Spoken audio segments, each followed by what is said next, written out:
فرمایا کہ اس کے حضور استغفار کرو، وہ آسمان سے بارشیں نازل کرے گا، تمہیں بیٹے بھی دے گا، تمہیں مال بھی دے گا، لہلہاتے باغ بھی ہوں گے، چلتی نہریں بھی ہوں گی، معیشت کا پہیہ چل جائے گا اگر تم اللہ سے ڈرنے والے بن جاؤ گے۔ تو آج ہم کہتے ہیں یہ ہو فلاں ماہر اور فلاں شخص ہو تو پھر ہماری معیشت بہتر ہو سکتی ہے۔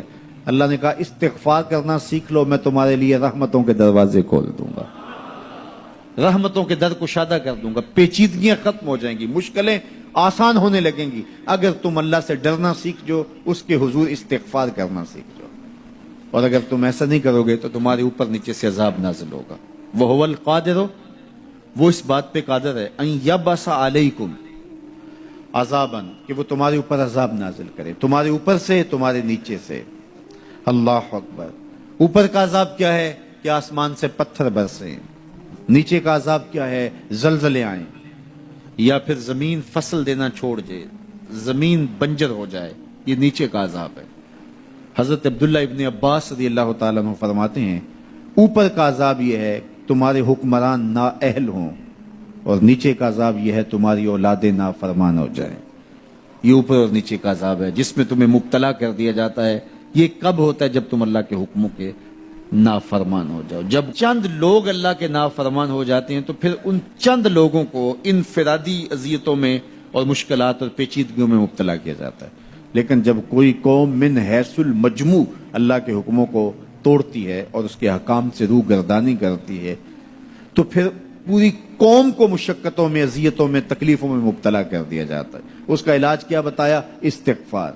حضرت نوح علیہ السلام نے جو اپنی قوم سے کہا تمہیں مال بھی ملے گا، تمہیں دولت بھی ملے گی، تمہیں بیٹے بھی ملیں گے، سرسبز جو ہے وہ باغات بھی نصیب ہوں گے، ان کی شاخیں پھلوں سے لدی ہوئی ہوں گی، چلتی ہوئی نہریں اور برستی ہوئی بارش، ساون کے نچڑتے ہوئے بادل، اور ماحول کی خنکیاں اور خوبصورتیاں اور جمال اور لہلہاتے ہوئے سبزے، اور تمہارے اوپر ہر طرح کی عنایات برسیں گی اگر تم اللہ سے ڈرنا سیکھ جاؤ گے اور اللہ کے حضور استغفار کرنا سیکھ جاؤ گے، تمہیں خوشحال اور خوبصورت زندگی عطا کر دی جائے گی۔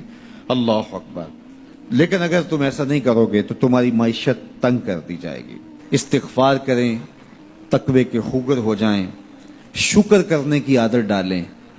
جو شکر کرتے ہیں اللہ تعالیٰ ان کو اور زیادہ عطا فرماتا ہے، دنیا میں بھی اور آخرت میں بھی۔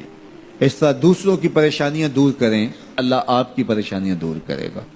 بانٹنے کا مزاج پیدا کریں، آپ کے پاس جو بھی ہے بانٹ دیں، علم ہے تو بانٹیں، خوشیاں ہیں تو بانٹیں، آپ کے پاس دولت ہے تو لوگوں کے دکھ اس دولت سے دور کرنے کی کوشش کریں۔ جب آپ بانٹنا شروع کر دیں گے تو آپ کا رب آپ کو عطا کرنا شروع کر دے گا۔ یہ بات ہو نہیں سکتی کہ انسان کی زندگی میں مشکل نہ ہو۔ جب انسان کو پیدا کیا گیا تھا، اس کا خمیر گویا گیا تھا، تو 39 دن تک اس کے خمیر پر مٹی جو گوندی گئی تھی انسان بنانے کے لیے، اس پر 39 دن دکھوں کی بارش ہوئی تھی اور ایک دن خوشیوں کا می برسا تھا۔ تو انسان کی زندگی میں خوشیاں اور غم اس تناسب سے ہیں۔ لَقَدْ خَلَقْنَا الْإِنسَانَ فِي قَبْضٍ، انسان کی زندگی مشقتوں کا مجموعہ ہے، حالات کی تلخیوں کے سے مقابلہ کرنا پڑتا ہے۔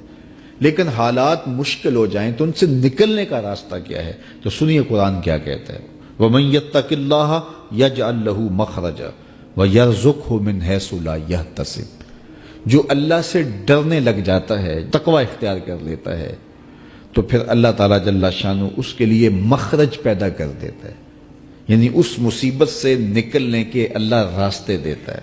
یہ اس شخص کا مقصوم ہے جو اللہ سے ڈرتا ہے۔ اس پر مشکلات اس پہ بھی آتی ہیں، یہ نہیں کہ اس پہ مشکلات نہیں آتی، زندگی کی مشکلات کا وہ بھی شکار ہوتا ہے، لیکن جو ہی مشکلات آتی ہیں ان مشکلات سے نکلنے کا اللہ اسے راستہ بھی عطا کر دیتا ہے۔ اور دوسری بات، وَيَرْزُقْهُ مِنْ حَيْثُ لَا يَحْتَسِبُ، اللہ اس کو وہاں سے رزق دیتا ہے جہاں سے اسے گمان بھی نہیں ہوتا، وہاں سے رزق دے دیتا ہے۔ بندہ تو یہ کہتا نا کہ مجھے یہاں سے ملے گا، یہاں سے، ایک بندے کی منصوبہ بندی ہے، لیکن جو اللہ سے ڈرنے والا ہوگا اللہ اس کو وہاں سے رزق دے گا جہاں اسے گمان بھی نہیں ہوگا، خیال بھی نہیں ہوگا کہ یہ راستہ بھی حصول رزق کا ہو سکتا ہے۔ تو یہ میرے رب کا وعدہ ہے اور میرے رب کے وعدے سچے ہیں۔ تو جب تم اللہ سے ڈرنے لگو گے تو یہ تخت و تاج، یہ دنیا کی عزتیں، یہ تمہارے قدموں میں ہوں گی۔ اس سے ڈرنے کا نتیجہ ہے جو تمہارا رب تمہیں عطا فرمائے گا۔ حضرت عمر رضی اللہ تعالیٰ عنہ کی خدمت میں ایک شخص آیا، اس نے کہا میرے ہاں اولاد نہیں ہے، تو آپ نے کہا استغفار پڑھا کرو۔ ایک دوسرا شخص آیا کہ صاحب بارشیں نہیں ہوتی، فرمایا استغفار پڑھا کرو۔ تیسرا شخص حاضر خدمت ہوا اور کہا کہ ہمارے ہاں قحط کا عالم ہے، فرمایا کہ استغفار پڑھا کرو۔ تو کوئی پاس بیٹھا تھا، اس کے اٹھ کے جانے کے بعد کہا کہ مختلف لوگ مختلف سوال لے کر آئے اور آپ نے ایک ہی جواب دیا کہ استغفار پڑھا کرو۔ تو کہا میں نے اپنی طرف سے تھوڑا دیا، یہ تو میرے رب کا فرمان ہے۔ کہا وہ کیسے؟ کہا سورہ نوح پڑھو، فَقُلْتُ اسْتَغْفِرُوا رَبَّكُمْ۔ حضرت نوح علیہ السلام نے اپنی قوم سے کہا کہ اپنے رب کے حضور استغفار کیا کرو، اِنَّهُ كَانَ غَفَّارًا۔ اس کا نتیجہ کیا ہے؟ جب تم استغفار کرو گے تو وہ تمہارے گناہ بخش دے گا۔ ایک تو فائدہ اس کا یہ ہوگا، وَيُرْسِلِ السَّمَاءَ عَلَيْكُمْ مِدْرَارًا، آسمان سے موسلادھار بارشیں بھی برسیں گی، وَيُمْدِدْكُمْ بِأَمْوَالٍ وَبَنِينَ، اور اللہ تمہیں استغفار کی برکت سے مالا مال بھی کر دے گا، وَبَنِينَ، اور تمہیں بیٹے بھی عطا کرے گا، وَيَجْعَلْ لَكُمْ جَنَّاتٍ وَيَجْعَلْ لَكُمْ أَنْهَارًا، تمہیں باغ بھی عطا کرے گا اور تمہیں چلتی ہوئی نہریں بھی عطا فرمائے گا۔ آج میں سمجھتا ہوں کہ پاکستانی قوم کو اجتماعی استغفار کی ضرورت ہے۔ آپ کے دریاؤں کا پانی سوکھ گیا، استغفار کریں گے اللہ تعالیٰ ان کو پانیوں سے مالا مال کر دے گا، بارشیں ہوں گی، قحط سالیاں دور ہوں گی، بے اولادوں کو استغفار سے اولاد نصیب ہوگی، اور معیشت کی بہتری جو ہے وہ استغفار کے ذریعے سے ہوتی ہے۔ تو یہ 5 چیزیں بیان فرمائیں، تو استغفار سے خوشحال زندگی کا تصور ابھرتا ہے۔